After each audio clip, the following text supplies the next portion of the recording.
Time management is a trap.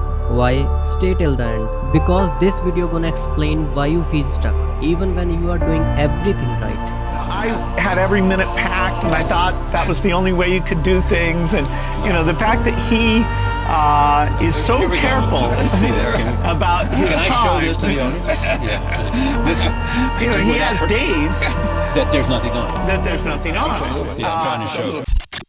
When I was struggling with my time management, I learned a thing and that hit me. You cannot become perfect until you know what is imperfect. You see, many people feel exhausted even after making the perfect daily plan. They plan their week, they block their calendar, they wake up on time, and still they fail. They show up for their schedule, but they don't have energy to climb even a small hill. After 8 to 9 hours of sleep, they should feel refreshed, right? But they don't. Why does this happen?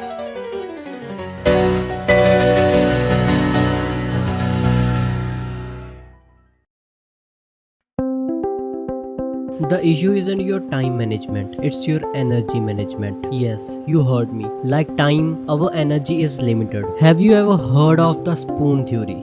Imagine you wake up each day with a limited number of spoons. Each spoon represents a bit of your energy. You brush your teeth, that's 1 spoon. Dealing with stress, 2 spoons. Managing a toxic environment, maybe 5. And by 11 am, you are already drained. And we haven't even talked about social media yet.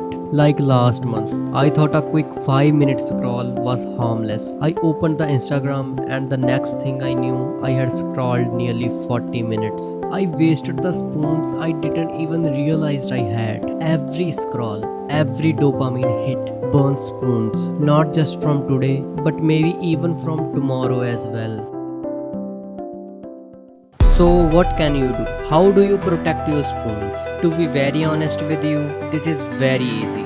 First, you have to be aware of what drains you or what energizes you. For example, you are doom scrolling Instagram and it drains you, while a cold shower or watching a movie intentionally energizes you. I don't mean that you have to transform your soul, but at least you just have to have awareness. Once you understand what fuels you, do that when you are feeling drained.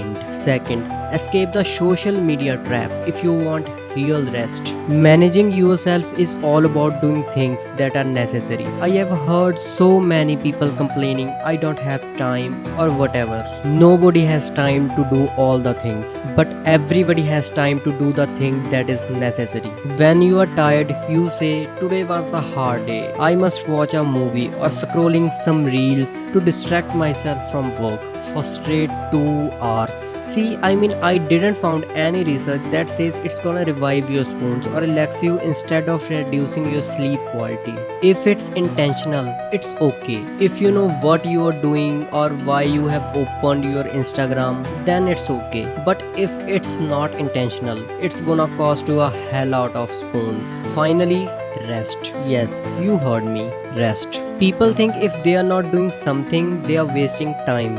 But this is not true. When scientists studied the elite Russian weightlifters, they discovered their secret wasn't just how hard they trained, it was how smartly they rest. Pressure is a privilege, that's definitely true. But you should rest to allow all your training to take effect. Your mental health is like a muscle. It grows not during the work, but during the recovery period.